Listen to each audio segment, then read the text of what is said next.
নমস্কার, জয়তারা। বৃশ্চিক রাশির 2026-এর মার্চ মাসটা কিরকম যাবে বলে দিচ্ছি। যারা চাকরি করছেন ঠিকঠাক বলবো, অ্যাভারেজ, কিন্তু আপনার ব্যবহারের জন্য আপনার সেই জায়গাটা ঠিক থাকবে। কাজের চাপ থাকলেও আপনি উতরে যাবেন।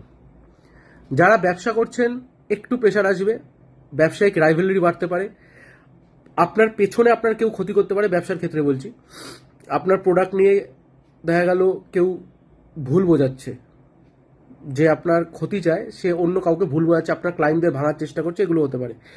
যারা প্রেম করছেন সেখানে একটু প্রবলেম দেখছি, আকস্মিক বাধা কাজের জন্যই হতে পারে, আপনার কাজের প্রেশার বা আপনার শরীর খারাপের জন্য হতে পারে। এই যে কাজের প্রেশার থাকবে, যেহেতু মার্চ মাস ইয়ার এন্ডিং, তো সেই জন্যই হয়তো একটু মিসআন্ডারস্ট্যান্ডিং হবে। বিয়ের ক্ষেত্রেও যাদের বিয়ে হয়ে গেছে তাদের ক্ষেত্রেও সমান, কিন্তু আপনি উতরে যাবেন। আপনার পরিবারে যদি কারুর শরীর খারাপ থাকে বা শরীর খারাপ অনেক দিন ধরে চলছে, সেখানে কিন্তু একটু নজর দেওয়ার প্রয়োজন রয়েছে। খরচ বাড়তে পারে, হসপিটালে যাওয়ার একটা টেন্ডেন্সি আমি দেখছি, ডাক্তারখানাও যেতে পারে, যেতে হতে পারে।